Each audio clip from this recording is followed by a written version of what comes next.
మిత్రులారా, ఇప్పుడు తెలంగాణ సోదర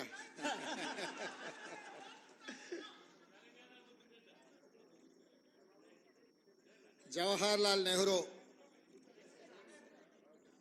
జర్నలిస్ట్ సొసైటీ ఆధ్వర్యంలో ఆనాడు డాక్టర్ వైఎస్ రాజశేఖర రెడ్డి గారు ఈ సమాజానికి పట్టిన రుగ్మతలను,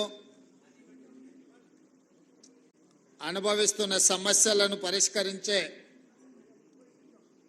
డాక్టర్లుగా జర్నలిస్టులను గుర్తించి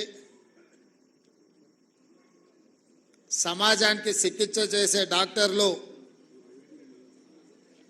అనారోగ్యానికి, నిర్లక్ష్యానికి గురైతే అది సమాజానికి నష్టము అన్న ఆలోచనతో ఆనాడు జర్నలిస్ట్ మిత్రులందరికీ కూడా ఇంటి స్థలాలు కేటాయించాలని డాక్టర్ వైఎస్ రాజశేఖర రెడ్డి గారు, శ్రీమతి సోనియా గాంధీ గారి నేతృత్వంలో నిర్ణయం తీసుకోవడం జరిగింది. సరే, ఆనాటి నుంచి ఈనాటి వరకు జరిగిన పరిణామాలు నేను పెద్దగా వివరించదలసిన అవసరం లేదు, మీకు అందరికీ తెలుసు. కానీ ఈరోజు ఒక పండగ వాతావరణంలో 1100 మంది జర్నలిస్టు కుటుంబ సభ్యుల సమక్షంలో నిలబడి ఈ సమస్యకు శాశ్వత పరిష్కారం చూపించిన సహచార మంత్రివర్గ సభ్యులు పొంగులేటి శ్రీనివాసరెడ్డి గారు, అదేవిధంగా కార్యక్రమంలో పాల్గొన్న సహచార మంత్రివర్గ సభ్యులు పొన్నం ప్రభాకర్ గారు, మేమందరం గౌరవించి ప్రభుత్వం ఏర్పడ్డ తర్వాత నేను తెలంగాణ రాష్ట్రానికి ముఖ్యమంత్రి కావాలని ఎంత బలంగా అనుకున్నానో, ప్రెస్ అకాడమీ చైర్మన్గా శ్రీనివాసరెడ్డి గారిని కూడా నియమించాలని అంతే బలంగా నేను ఆనాడు భావించిన. ప్రెస్ అకాడమీ చైర్మన్గా పెద్దలు శ్రీనివాసరెడ్డి గారు ఈనాడు ఈ కార్యక్రమాన్ని ఏర్పాటు చేసి ఇందులో పార్లమెంట్ సభ్యులు చామల కిరణ్ రెడ్డి గారు, శాసన సభ్యులు మల్రెడ్డి రంగారెడ్డి గారు, వేం నరేందర్ రెడ్డి గారు, నగర ప్రథమ పౌరురాలు గద్వాల విజయలక్ష్మి గారు, అదేవిధంగా డిప్యూటీ మేయర్ శ్రీలత గారు, ఐఎన్పిఆర్ కమిషనర్ హనుమంతరావు గారు, సోదరులు పాత్రికేయ మిత్రుడు దేవులపల్లి అమర్ గారు, వేదిక మీద ఉన్న పెద్దలు,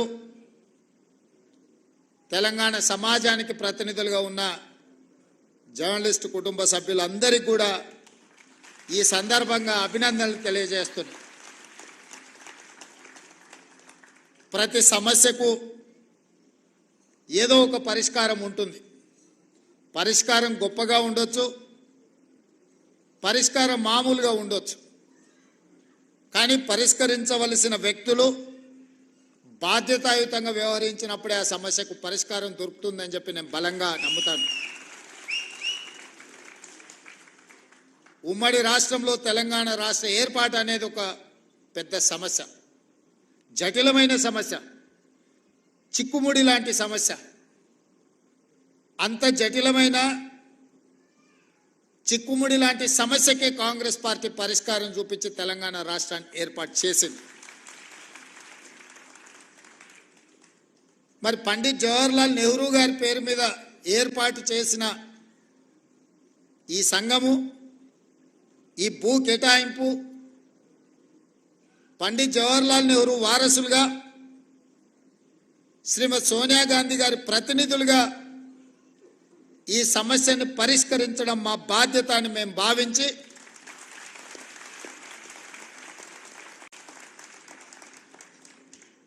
మా మిత్రుడు శ్రీనివాసరెడ్డి గారు రెండు శాఖలు వారు కోరుకోలేదు. రెవెన్యూ శాఖ వారు కోరుకోలేదు, ఐ&పిఆర్ శాఖ వారు కోరుకోలేదు. ఈ రెండింటిని నేనే వారిని తీసుకోవాలని చెప్పి ఢిల్లీలో చెప్పి వారికి శాఖలను కేటాయించాను. వారు ఆ రెండు శాఖలను ఉపయోగించి ఈరోజు మీ సమస్యకు పరిష్కారం చూపించారు.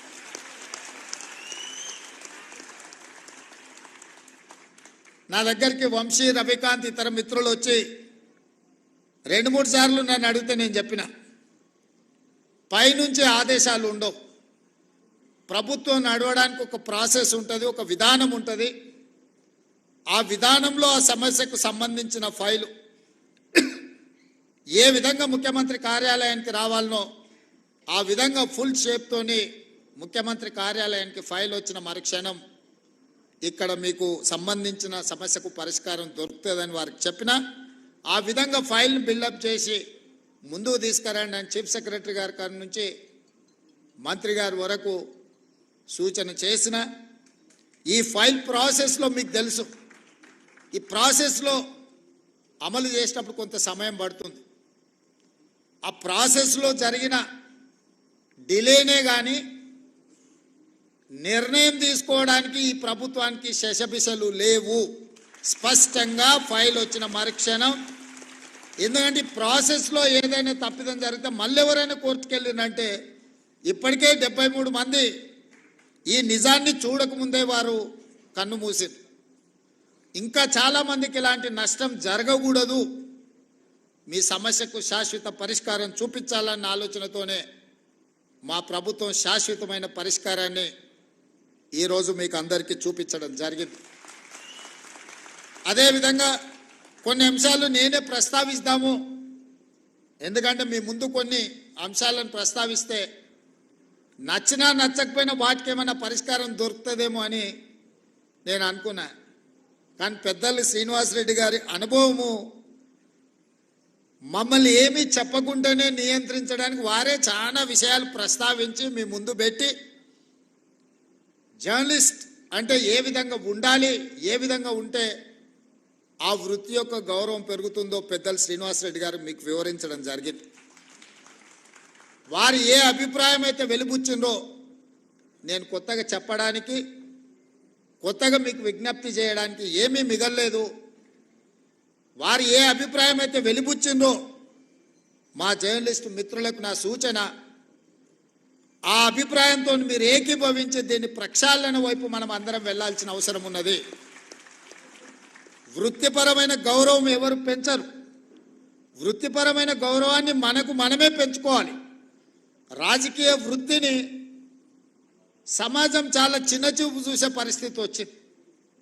ఎందుకంటే రాజకీయ నాయకులు, ప్రజాప్రతినిధులు వాళ్ళ అవసరానికి, వాళ్ళ స్వార్థానికి, లేకపోతే వాళ్ళు బంధుమిత్రుల కోసమే పనిచేస్తారని చెప్పి ఒక రకమైన చర్చ ప్రజలలో ఉంది. దాన్ని తగ్గించడానికి వీలైతే అట్లాంటి చర్చనే లేకుండా చెయ్యాలన్న ప్రయత్నంలో భాగంగానే చాలా విషయాలలో పారదర్శకంగా ప్రజాభిప్రాయం మేరకు పాత్రికేయ మిత్రుల యొక్క ఆలోచన విధానాలు కూడా తెలుసుకొని మా ప్రభుత్వం ఈరోజు పనిచేస్తుంది.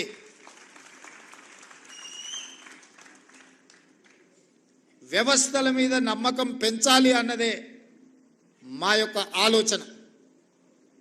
ఈ వ్యవస్థలలో ఒక భాగం జర్నలిజం. నేను 1-2 విషయాలు జస్ట్ అవుటర్ లైన్ టచ్ చేసి వదిలేస్తా. గతంలో శాసనసభ జరిగినప్పుడు జర్నలిస్టులను ఎవరిని లోపలికి రానిచ్చాలన్న చాలా ఇబ్బందికరమైన పరిస్థితులను ముఖ్యమంత్రి కార్యాలయం దిశగా దేవుడెరుగు గేట్ లోపలికి రావాలంటే కూడా ఎన్నో నిబంధనలు, నియంత్రణలు ఉండే. నేను వచ్చిన వెంబడే స్పీకర్ గారికి రిక్వెస్ట్ నేను చేసిన, మీరు చేయలా, మీ మిత్రులకు కూడా అడిగిన.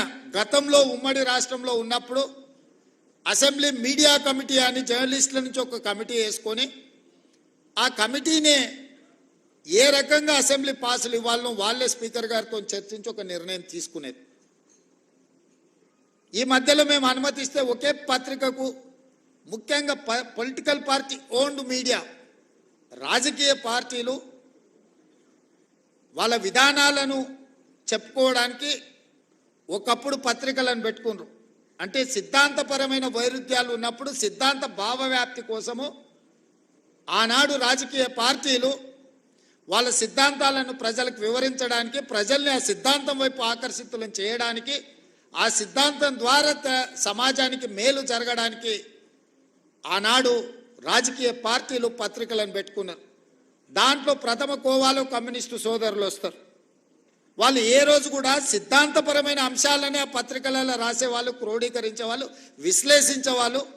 సమాజంలో ఉన్న సమస్యను ప్రజల యొక్క కోణంలో అందులో రాసేవాళ్ళు. ఎప్పుడు కూడా కమ్యూనిస్టు సోదరుల నేతృత్వంలో ఉన్న పత్రికల మీద తీవ్రమైన ఆరోపణలు కానీ అభ్యంతరాలు కానీ ఎప్పుడు వ్యక్తం అయ్యేటివి కావు.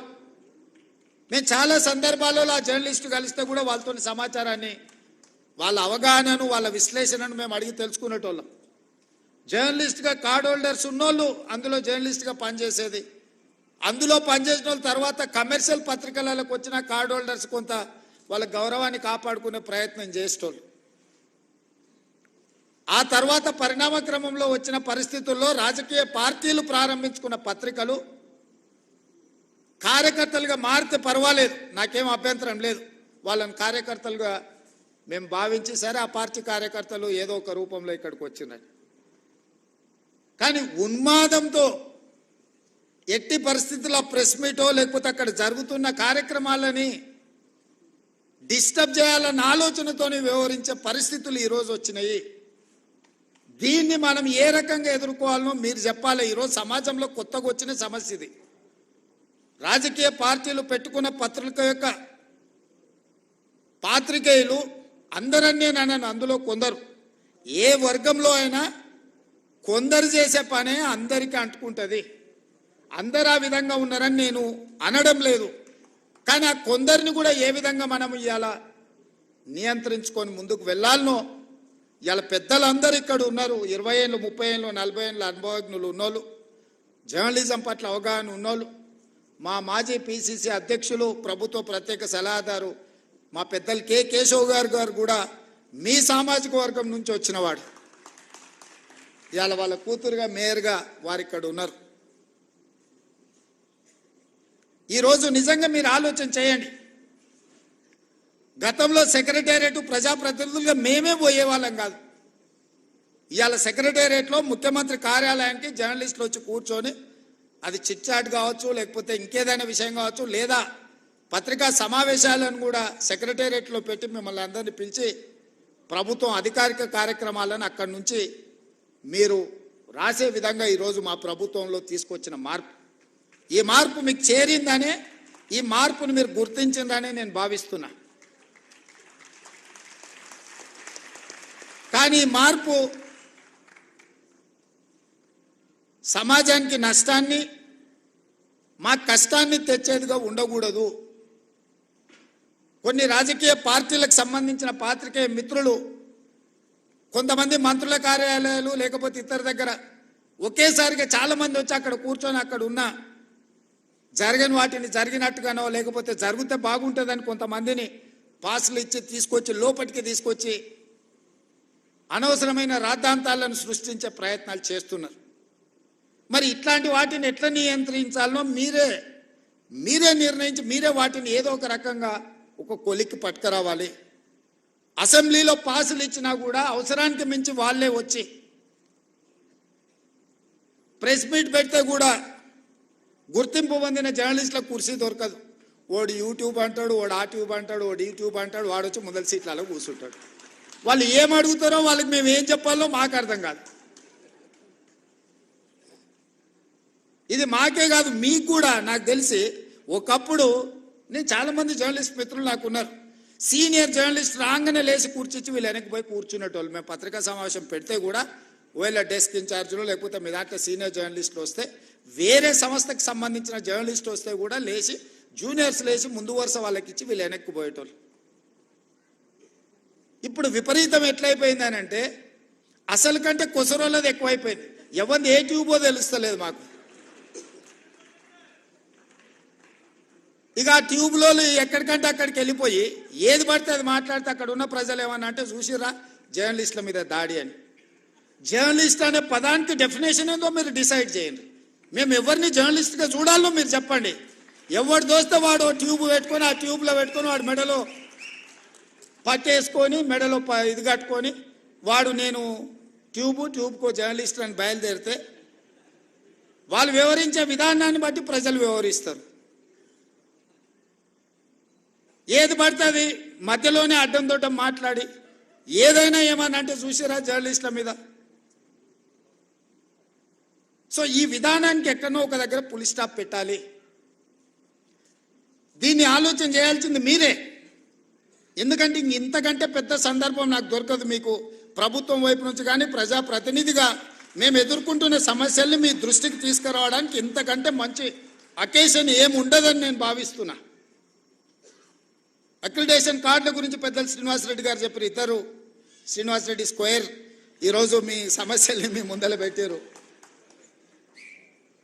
నిజమైన జర్నలిస్టును ఒక్కరిని కూడా అగౌరవపరచాలన్న ఆలోచన కానీ వాళ్ళకి అక్రిడేషన్ కార్డులు కానీ ఆరోగ్య భద్రత కార్డు కానీ ఇంటి పట్టాల విషయంలో కానీ మీకు ఎలాంటి నష్టం జరగకుండా చూసే బాధ్యత ఈ ప్రభుత్వాన్ని అని చెప్పి నేను మీకు మాట ఇస్తున్నా. కానీ ఎట్ ద సేమ్ టైం ఈ ప్రభుత్వం ఎదుర్కొంటున్న అనవసరమైన రాద్ధాంతాలను నియంత్రించాల్సిన బాధ్యత మీ మీద ఉన్నది. మీరు డిఫైన్ చేయండి ఎవరిని జర్నలిస్ట్గా మేము గుర్తించాలి, ఆ జర్నలిస్ట్కి ఉన్న ఎథికల్ లైన్ ఏంది, ఏ హద్దు దాటకుండా జర్నలిస్టు ఉండాలి, ఆ జర్నలిస్టు హద్దు దాటి వివరించినప్పుడు ఎదురుగున్నోడు క్షణికావేశానికి లోనైనప్పుడు జరిగే పరిస్థితులు ఎట్లా ఉంటాయి, వీటన్నిటిని కూడా మనము ఆలోచన చేసి ఒక పరిష్కారం చూపించుకోవాల్సిన బాధ్యత మన మీద ఉన్నది. నేను ఇంకొక మాట కూడా చెప్పదలుచుకున్నా. ఈరోజు సిద్ధాంతాలు రాసుకోవాల్సిన పత్రికలు ఇష్టారాజ్యంగా అసలు ఏ భాష వాడాలనో జర్నలిస్టులకు కూడా కొన్ని నిబంధనలు ఉన్నాయి కదా. అసెంబ్లీలో మేము ఏదైనా మాట్లాడితే రికార్డుల నుంచి తొలగించడమనో లేకపోతే ఈ భాషకు పద్ధతి లేదనో మనం పార్లమెంటరీ వ్యవస్థలో మనం అనుకుంటున్నాం కదా. మరి పత్రికలకు జర్నలిస్టులకు ఏ భాష రాయాలా, ఎలాంటి భాష వాడాలి, ఏ పదప్రయోగం హోదాని బట్టి రేవంత్ రెడ్డి మీకు నచ్చకపోవచ్చు యాజ్ ఎ ఇండివిజువల్, కానీ Revanth Reddy is Telangana chief minister. Telangana chief minister అనేది ఒక గౌరవప్రదమైన హోదా, ఒక జర్నలిస్ట్ అనేది ఒక గౌరవప్రదమైన హోదా. వ్యక్తితో నీకు నచ్చవచ్చు నచ్చకపోవచ్చు, ఆ హోదా మనమందరు ప్రజలందరూ కలిసి ఇస్తే వచ్చిన హోదా. ఆ హోదాని గౌరవించాల్సిన బాధ్యత ఆ పత్రికలకు కానీ ఆ పత్రిక యజమానుల ముసుగుల్లో ఉన్న రాజకీయ పార్టీ నాయకులకు కానీ ఉండదా? వాళ్ళకి లేనప్పుడు మేమెందుకు పాటించాలా అనేది నా ప్రశ్న.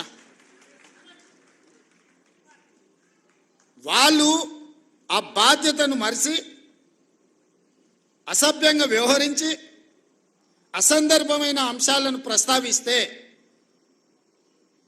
న్యాచురల్గా రియాక్షన్ ఉంటుంది. ఆ రియాక్షన్ని మొత్తం జర్నలిస్టులకు మీరు ఆపాదించుకోకండి.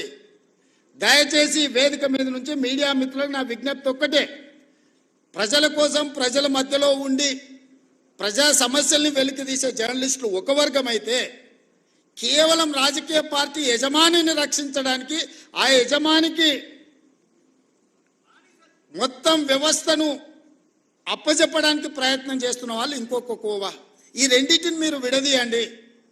ఈ రెండింటిని కలగాపులగం చేయడం ద్వారా నిజమైన జర్నలిస్టుకు నష్టం జరుగుద్ది. ఆ నష్టం జరగకుండా ఉండడానికి అవసరమైన ప్రణాళికలు మీరు సిద్ధం చేయండి అని చెప్పి నా వైపు నుంచి విజ్ఞప్తి. అసెంబ్లీలోకైనా లేకపోతే సెక్రటేరియట్లోకైనా ప్రభుత్వ కార్యాలయాల్లోకైనా మిమ్మల్ని అనుమతించడానికి ఎలాంటి అభ్యంతరం లేదు. దానికి సరైన కార్డు తీసుకోండి, సరైన విధానాన్ని తీసుకొని రండి. నేను మా మంత్రి గారికి సూచన చేస్తున్నా. నెక్స్ట్ స్టెప్ అదే. సెక్రటేరియట్కి ఎవరు రావాలి, ఎవరికి పాసులు ఇవ్వాలి, ఏ పత్రిక సర్క్యులేషన్ బట్టి ఎంతమందికి పాసులు ఇవ్వాలి. మీరు నిబంధన పెట్టుకోకపోతే పేపర్ మీద ఉండే పత్రికోడు కూడా 10 మాకు పాసులు కావాలంటారు, ఒత్తిడి తీసుకొస్తున్నారు. ప్రజలలో ఉండే పత్రికలకు పేపర్ మీద ఉండే పత్రికలకు ఉన్న తేడాను కూడా మీరే డిఫైన్ చేసుకోండి. అసెంబ్లీకి కూడా ఎంత సీనియర్ వాళ్ళు. పార్లమెంట్లో నేను అప్పుడు ఎంపీని కాదు కానీ ఎమ్మెల్సీగా ఎమ్మెల్యేగా పార్లమెంట్కి పోయినప్పుడు సీనియర్ జర్నలిస్టులు మన తెలుగు వాళ్ళు కూడా సెంట్రల్ హాల్కి వచ్చేది. సెంట్రల్ హాల్లో ఎమ్మెల్యేలు కూడా అనుమతి తీసుకోవాలంటే సపరేట్ పాస్ తీసుకొని పోవాల్సి వచ్చేది. ఎంపీలు ఎక్స్ఎంపీలు వాళ్ళకి మాత్రమే సెంట్రల్ మినిస్టర్స్కి అనుమతి ఉండే, స్టేట్ మినిస్టర్స్ కూడా పాస్ తీసుకొని పోవాలి. కానీ జర్నలిస్టులకు పర్మనెంట్ పాస్ ఉండేది సెంట్రల్ హాల్లో. నేను ఒకసారి అనుకున్న ఒక జర్నలిస్ట్కు పాస్ ఇచ్చిన మాకెందుకు ఇయ్యారా అని. అంటే వాళ్ళు 20-25 ఇయర్స్ వాళ్ళు ఈ ప్రొఫెషన్లో ఉండరు, వాళ్ళు దీన్ని అగౌరవపరచరు, వాళ్ళు ఒక గౌరవప్రదంగా దీన్ని కాపాడతారు కాబట్టి వాళ్ళకి సెంట్రల్ హాల్కి అనుమతి ఇచ్చిందని ఆ రోజు చెప్పారు. అంటే జర్నలిస్టులకు పార్లమెంటరీ పార్టీ వ్యవస్థలో ఎంత ప్రాధాన్యత ఉండే దీన్ని బట్టి మీరు అర్థం చేసుకోండి. ఇవాళ అసెంబ్లీలో కానీ సెక్రటేరియట్లో కానీ ముఖ్యమంత్రి కార్యాలయంలో కూడా మిమ్మల్ని నియంత్రించాల్సిన అవసరం లేదు. మీరు ఆ సీనియారిటీని, ఆ ఎక్స్పీరియన్స్ను, ఆ పత్రికకున్న ప్రాధాన్యతను మీరు డిఫైన్ చేసుకోండి. చేసుకున్నప్పుడు మీరు వాకిన్ ముఖ్యమంత్రిని కలవడానికైనా, వాకిన్ ఎనీ అదర్ మినిస్టర్ని కలవడానికైనా అనుమతించడానికి మాకు ఎలాంటి అభ్యంతరం లేదు. On record, of the record అనుకున్నప్పుడు మనం కొన్నిసార్లు కొన్ని పాత్రికా మిత్రులతో జనరల్ చిట్ చాట్ చేస్తాం. వాళ్ళు కొన్ని అవి ప్రస్తావించరు, అంటే డిఫర్ అయినా కూడా ప్రస్తావించరు. మనం ఆఫ్ ద రికార్డ్ అని ఏదైనా వాళ్ళతో షేర్ చేసుకుంటే జస్ట్ పరిస్థితులు మనం చర్చించుకున్నాం. నిజంగా ఆ జర్నలిస్టు ఒకవేళ ఇక్కడి నుంచి ఇంకొక దగ్గరికి మారినా పాతకాలం వాళ్ళు దాన్ని ఆ లైన్ పెట్టుకునేటోళ్ళు, ఆ థిన్ లైన్తోని వ్యవహారం చేసేవాళ్ళు. ఇప్పుడు అట్లా లేకుండా పోయింది. అనకున్నా అన్నరాను, లేకపోతే ఏదైనా జనరల్ చిట్ చాట్కి వస్తే నాకు ఒక బ్యాడ్ ఎక్స్పీరియన్స్ ఉంది. జనరల్ చిట్ చాట్ ఎప్పుడో గాంధీ భవన్లో వేస్తే ఎవరో జర్నలిస్టులే ఉన్నారు అందరు, మరి అది రికార్డ్ చేసుకొని బయటికి పోయారు అనెతికల్గా. మనం ఊరికే కూర్చున్నప్పుడు యథాలాపంగా మాట్లాడుతుంటాం మనం, అంటే భాషలో కానీ లేకపోతే భావంలో కానీ పెద్ద అటెన్షన్ డ్రా చేయము, అంతా మనమే ఫ్రెండ్స్ లాగా ఏదో నవ్వుకు. అది రికార్డ్ చేసుకెళ్ళి ఇవ్వడం అనేది అదేమన్నా భావ్యమా? దాంతోనే మీ ఎవరితోనైనా ఏమైనా మాట్లాడాలంటే ఉన్నంతసేపు జాగ్రత్తగా ఉండాల్సిన పరిస్థితి అట్లాంటి దాంట్లో వచ్చింది. మాకేం వేరే మిమ్మల్ని ఏదో దూరం పెట్టాలనో మీతో మాట్లాడొద్దని కాదు. ఎవరిని అకౌంటబుల్ ఫిక్స్ చేస్తాం నాకు తెలిసి ఎవరో కూడా, కానీ వాళ్ళని అన్నం అనుకో అది ఇంకొక చర్చకు దారితీస్తుంది. సో ఇట్లాంటివి అన్నిటిలో కూడా ఈరోజు సీనియర్స్ అందరు ఉన్నారు, సీనియర్స్ సిన్సియర్స్ కావాల్సిన వాళ్ళు అందరు ఉన్నారు. మీరు ఒక లైన్ పెట్టుకోండి. మీ ఆరోగ్య భద్రత కార్డు, మన ఢిల్లీ పోయినప్పుడు ఢిల్లీ హాస్పిటల్స్లో మేమేమో కార్డు అక్కడ ఉంది, మేమేమో ఢిల్లీలో ఉన్నాం, మాకు ఢిల్లీలో ఏదన్నా హెల్త్ ఇష్యూ వస్తే హాస్పిటల్కి పోలేకపోతున్నాం అన్నారు. ఇమ్మీడియట్గా రెసిడెంట్ కమిషనర్ పిలిచి ఢిల్లీ హాస్పిటల్లో కూడా వాళ్ళకి ఏం కావాలనో చేయండి, ఒకవేళ అక్కడ కాకపోతే సీఎం రిలీఫ్ ఫండ్ కానీ ఏం కావాలంటే వాళ్ళకి చేయాలని చెప్పేసి వచ్చింది. ఎందుకంటే మీ మేనేజ్మెంట్ ఇక్కడ ఉంది, మీ మేనేజ్మెంట్ తరఫున వాళ్ళు ఢిల్లీలో పనిచేస్తున్నారు. ఢిల్లీలో చిన్న చిన్న ఆరోగ్య సమస్యలు వస్తే హైదరాబాద్కి వచ్చి ట్రీట్మెంట్ చేయించుకుంటే అంతకంటే ఎక్కువ ఖర్చు అవుతుంది. అందుకోసం ఢిల్లీలో ఉండే అపోలోలో వాళ్ళకి ఏ విధంగా వైద్యాన్ని అందించాలో మాట్లాడి ఢిల్లీ అపోలోలో వాళ్ళకి ట్రీట్మెంట్ చేయడానికి అవసరమైన చర్యలు తీసుకోండి అని రెసిడెంట్ కమిషనర్ చెప్పొచ్చినండి. వాళ్ళు ఎప్పుడు ఏ ఇష్యూ వచ్చినా వాళ్ళని అడ్రస్ చేయండి, వాళ్ళకి కావాల్సిన సమస్యను పరిష్కరించండి. తెలంగాణ భవన్కి వస్తే వాళ్ళకి కూర్చోవడానికి కానీ మంచి చెడ్డకు ఒక మంచి ప్రాపర్ వాళ్ళకి ఇది ఇవ్వండి అని చెప్పి రెసిడెంట్ కమిషనర్ చెప్పొచ్చు. నేను ఇక్కడున్న కమిషనర్ కూడా మీ సమస్యలు మా పెద్దలు మిత్రుడు శ్రీనివాస్ రెడ్డి గారికి నేను సూచన చేస్తున్నా. వీళ్ళ అక్రిడేషన్ కార్డులు కానీ, భద్రత హెల్త్ ఇష్యూలో కానీ, ఇట్లాంటి ఇష్యూస్ ఏమున్నా శాశ్వత పరిష్కారం ఒక గైడ్ లైన్స్ పెద్దలు శ్రీనివాస్ రెడ్డి గారు చెప్పినట్టు చిన్న పత్రికలు, మధ్య తరహా పత్రికలు, పెద్ద పత్రికలు వీటిని ఏ విధంగా డిఫైన్ చేయాలి, government of India guidelines ఏంది, election commission of India guidelines ఏంది, పత్రికలు అంటే ఏంది, పొలిటికల్ పార్టీ ఓన్డ్ జర్నలిజం ఏంది, ఆ పత్రికలు ఏంది అనే దాంట్లో కూడా డెఫినేషన్స్ ఉన్నాయి. వాటి అన్నిటిని క్రోడీకరించి కొత్త విధి విధానాలను తయారు చేయండి. మీరు ఇచ్చిన విధి విధానాల మీద చర్చ చేసి క్యాబినెట్లో అప్రూవల్ ఇచ్చి దానికి చట్టబద్ధత కల్పించే బాధ్యత నాది. ఎందుకంటే కొన్ని పనులు ఆటోమేటిక్గా జరిగిపోవాలి. ఒకసారి ఒక రూల్ ఫ్రేమ్ చేసుకొని గైడ్ లైన్స్ ఫ్రేమ్ చేసుకుంటే ఆ ఫ్రేమ్లోకి వస్తే ఆటోమేటిక్గా పని జరిగేటట్టు. ప్రతిసారి మళ్ళీ రావాలా, అడగాల, ప్రతి వ్యక్తిని నేను ఎగ్జామిన్ చేయాలనేది పరిస్థితి ఎందుకు? ఒక సిస్టమ్ తయారు చేస్తే సిస్టమ్ ఆటోమేటిక్గా దాని ప్రాసెస్లో అది నడవాలి అనేది, వ్యవస్థల్ని రివైవ్ చేయాలనేది నా ఆలోచన. అన్ని శాఖలలో గంటల కొద్దీ ఈరోజు సమీక్షలు చేస్తున్నది. దెబ్బతిని ఈరోజు వ్యవస్థలు కూలిపోయే పరిస్థితి వచ్చింది కాబట్టి ఆ వ్యవస్థల్ని నిలబెట్టడానికి, వాటిని బలోపేతం చేయడానికి, వాటిని నడిపించడానికి విధి విధానాలు ఖరారు చేస్తున్నాం. మనకు టూరిజం పాలసీ లేదు, ఎనర్జీ పాలసీ లేదు, స్పోర్ట్స్ పాలసీ లేదు. ఇట్లా చెప్పుకుంటూ వెళ్తే 10 సంవత్సరాల తెలంగాణకే పాలసీ లేదు. పాలసీ లేకపోవడం కూడా ఒక పాలసీ కింద భావించరు కొంతమంది. అట్లాంటి పరిస్థితి నుంచి ఒకటొకటిగా పరిష్కరించుకుంటూ విధి విధానాలను ఖరారు చేస్తూ మన ఎదురుకు వచ్చిన సమస్యను తాత్కాలికంగా పరిష్కరించడం కాదు, శాశ్వతంగా దానికి విధి విధానాలను రూపొందించండి అని చెప్పి అన్ని శాఖలను సమన్వయం చేసుకుంటూ ఈరోజు ముందుకు వెళ్తున్నాము. అనుకున్నంత ఆశామాసి కాదు ఈ ప్రభుత్వ వ్యవహారంలో బండి నడపడం. మీకు తెలియంది కాదు, మీరు అందరు కూడా చూసినారు. దానికి ఒకసారి ఎనుకో ముందో అవుతుంది. కొంతమంది అధికారులకు విధానం 10 సంవత్సరాలు ఒక సిస్టంలో పనిచేస్తే ఓవర్ నైట్ ఆ సిస్టమ్ అంతా మార్చాలనుకుంటే కూడా కొన్నిసార్లు వాళ్ళకి అర్థం కాదు కదా, అర్థం కావడానికి కూడా కొంత సమయం పడుతుంది. వాళ్ళు అనుకుంటారు 10 నెలలు అయితే వీరు వారే అవుతుండొచ్చు అని కూడా ఎదురు చూస్తుంటారు కొంతమంది. ఎందుకు అని అంటే ఆ 10 ఏళ్ళు అట్లా చూసినాం, సార్ ఏదో కొత్తలో ఊపులో ఉన్నట్టున్నాడు కానీ సార్కి కూడా తత్వం బోధపడుతుంది. 10 నెలలు అయితే అనుకునేట వాళ్ళు కూడా ఉంటారు. అట్లాంటివి ఏముండవు మిత్రులారా. మేము మీలో ఒకరమే. మీ సమస్యలను పరిష్కరించే బాధ్యత మాది. అదేవిధంగా ఇంకొక మాట చివరిగా నేను ఒక మాట చెప్పదలుచుకున్న, సార్ అన్నీ చెప్పింది కానీ మేము అడిగింది కానీ మేము కోరుకుంటున్నది చెప్తలేడని అనుకుంటున్నారు.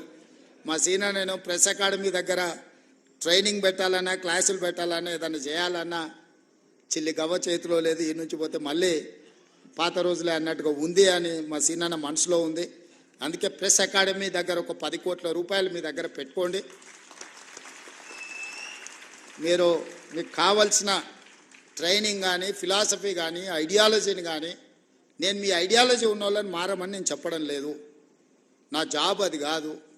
మీ లైక్లు డిస్లైక్లు ఇండివిజువల్గా ఒక రకం, మనం ఉన్న కుర్చీలో ఉండే బాధ్యత ఇంకొక రకము, మన యజమానులకు ఒక ఆలోచన ఉంటుంది. ఇవన్నీ సమన్వయం చేసుకునే బాధ్యత మీది. కాబట్టి మీకు సంబంధించిన ప్రెస్ అకాడమీ రిలేటెడ్లో ఒక 10 కోట్ల రూపాయలు స్పెషల్ డెవలప్మెంట్ ఫండ్ ముఖ్యమంత్రి విచక్షణ అధికారంతో ఉండే దాని నుంచి ఒక 10 కోట్ల రూపాయలు కేటాయించే బాధ్యత తీసుకుంటా. అదేవిధంగా ఈ 1100 మందికి ఇచ్చారు కానీ ఇంకా 2000-3000 జర్నలిస్టులు ఉన్నారు. మా వాళ్ళు అప్పుడప్పుడు కలిసినప్పుడు, సార్ రాష్ట్ర విభజన అయింది, అటుపక్క పోయిన వాళ్ళకు కూడా ఇటుపక్క ప్లాట్లు వచ్చినాయి, మొత్తం ఇటుపక్క ఉన్న వాళ్ళకు రాలేదని కూడా మా మిత్రులు అప్పుడప్పుడు నా చెవిలో చెప్తుంటారు.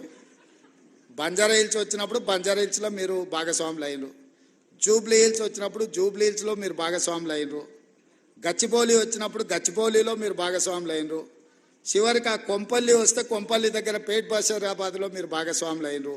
ఇప్పుడు మా తెలంగాణ రాష్ట్ర ప్రభుత్వం ఫ్యూచర్ సిటీ తెచ్చుకుంటుంది కదా, డెఫినెట్గా ఫ్యూచర్ సిటీలో మీరు భాగస్వాములు అవుతారు.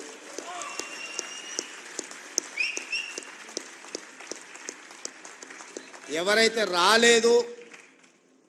రాదేమో అనే బాధలో కానీ ఆందోళనలో కానీ ఉన్నవాళ్ళు ఎవరు బాధపడకండి, ఆందోళన చెందకండి.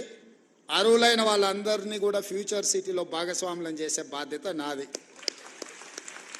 మరి ఇప్పుడు ఆ ఫ్యూచర్ సిటీ మీద అయినప్పుడు దాని నిర్మాణానికి కావాల్సిన నిర్మాణ కార్యక్రమాలు అన్నీ కూడా అది నిర్మించడానికి అవసరమైన కార్యక్రమాన్ని ప్రొఫెషనల్ స్కీమ్స్ కూడా మీరే తీసుకెళ్ళాలి. ఎందుకంటే అది ఎంత ప్రమోట్ అయితే మీకు కూడా ఎంతో కొంత అందులో స్టేక్ హోల్డర్స్ అవుతారు. ఇప్పుడు ఇంతకుముందే మా సీనియర్ అన్నాడు, లక్షాధికారులు కాదు ఇప్పుడు ఇచ్చేది కోటీశ్వరులు అని చేసిందని. రేపు పొద్దుగాల అక్కడ కూడా మీరు కోటీశ్వరులు కావాలంటే ఆ ప్రాంతం కూడా అభివృద్ధి చెందాలి. 4th సిటీ చాలాసార్లు చెప్పినా మళ్ళొకసారి చెప్పదలుచుకున్నాం, ఎందుకంటే పదే చెప్పడం ద్వారా అయినా ప్రజలకు చేరుతుందని. కులీ కుతుబ్ షాహీలు నిజాం హైదరాబాద్ నగరాన్ని నిర్మించింది, అది మొదటి నగరం. నిజాం అండ్ బ్రిటిషర్స్ కలిసి సికింద్రాబాద్ నగరాన్ని నిర్మించింది, అది 2వ నగరం. చంద్రబాబు నాయుడు రాజశేఖర రెడ్డి కలిసి సైబరాబాద్ నిర్మించారు, అది 3వ నగరం. ఇప్పుడు మనందరం కలిసి 4వ నగరం 4th city, that is called future city, అది మనందరం కలిసి నిర్మిద్దాం. మీరందరూ భాగస్వాములు అందులో. మీ అందరి తరఫున ప్రతినిధిగా నేను పనిచేస్తా. మనకు 4వ నగరం అవసరం ఉంది. భవిష్యత్ అవసరాలను దృష్టిలో పెట్టుకొని ఆ ఫ్యూచర్ సిటీలో అన్నీ ఉండే విధంగా, అన్నిట్లలో 4th ఎస్టేట్ అయిన జర్నలిస్టు లేకపోతే అది ఇన్కంప్లీట్ అవుతుంది. డెఫినెట్గా మిమ్మల్ని అందరిని కూడా అక్కడికి తీసుకెళ్లే బాధ్యత నాది. దాన్ని అద్భుతమైన నగరానికి ప్రపంచంలోనే పోటీ పడే నగరంగా తీర్చిదిద్దాల్సిన బాధ్యత మీది. మనం అందరం అనుకుంటే 4th సిటీని, ఫ్యూచర్ సిటీని నిర్మించుకోవడం పెద్ద విషయం కాదు. 100% దాన్ని అద్భుతమైన నగరంగా నిర్మించుకుందాం. ఆ అద్భుతమైన నగరంలో మనం అందరం భాగస్వాములం అవుదాం.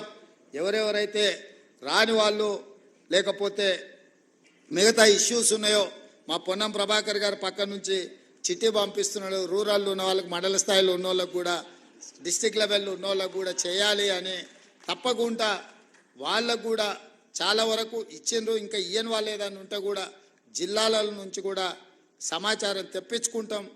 వాళ్ళందరినీ కూడా గౌరవప్రదంగా మీ వృత్తిలో మేము జర్నలిస్ట్ అని మీరు గౌరవంగా చెప్పుకునే విధంగా మీ అవసరాలను మీ సమస్యల్ని పరిష్కరించడానికి ఈ ప్రభుత్వం పనిచేస్తుంది. చివరగా నా విజ్ఞప్తి ఒకటే, రాజకీయ నాయకులు పాత్రికేయ మిత్రులు ఒకరినొకరిని గౌరవించుకున్నప్పుడు ఈ సమాజం మనల్ని గౌరవిస్తుంది. మేము మిమ్మల్ని కించపరిచినా మీరు మమ్మల్ని కించపరిచినట్టు రాతలు రాసిన ఇది ఇరుపక్షాలకు నష్టము. మా వృత్తి ధర్మాన్ని మేము నెరవేరుస్తాం, మీ వృత్తి ధర్మాన్ని మీరు నెరవేర్చండి. తప్పకుండా మళ్ళీ మీ సమస్యల పరిష్కారం కోసం అదేవిధంగా ఒక కమిటీని ఏర్పాటు చేసి తర్వాత డీటెయిల్గా డిస్కషన్ చేయడానికి మా మిత్రుడు శ్రీనివాసరెడ్డి గారికి బాధ్యతలన్నీ అప్పచెప్తున్నా. వారితో కూర్చొని మాట్లాడుకొని ఈ శ్రీనివాసరెడ్డి గారి సహకారంతో ఆ శ్రీనివాసరెడ్డి గారి నిర్ణయాలతోని మళ్ళీ ఫైల్ తీసుకొని రాండి. తప్పకుండా మీ అందరికీ మంచి జరుగుతుందని తెలియజేస్తూ మీ అందరి దగ్గర సెలవు తీసుకుంటున్నాను.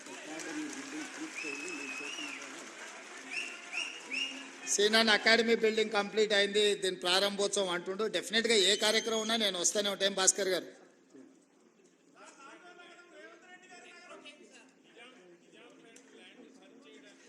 డెఫినెట్గా వంశీ చెప్పింది నాకు గుర్తుంది. అంచనా తెచ్చుకున్నాక దాన్ని ఏం చేయాలనో చెప్తా. రెండు ఏదున్నా మీకు ఇచ్చిన భూమితో పాటు మీకు చేయగలిగిన సాయం ఇట్లా మీరు మీ గురించి చెప్తారు. మీతో పాటు నేను కూడా హౌసింగ్ సొసైటీలో సభ్యుని, మా ఇంట్లో వస్తే అంటున్నారు వాళ్ళకి పట్టాలు ఇచ్చినాక నీళ్లు పట్టా ఎప్పుడు వస్తుంది అని. ఎమ్మెల్సీగా నేను కూడా 10 లక్షలు కట్టినా, నేను కూడా అందులో సభ్యుని. నా ఇంటి పట్టా రాలా, కానీ మీ ఇంటి పట్టా క్లియర్ చేసినాము. కాబట్టి తప్పకుండా మీరు తీసుకొచ్చిన సమస్యలు మా అధికారులు రాసుకున్నారు. వాటిని దృష్టిలో పెట్టుకొని తప్పకుండా వాటిని పరిష్కరించడానికి ముందుకెళ్తామని తెలియజేస్తూ సెలవు తీసుకుంటున్నా. ధన్యవాదాలు మిత్రులారా.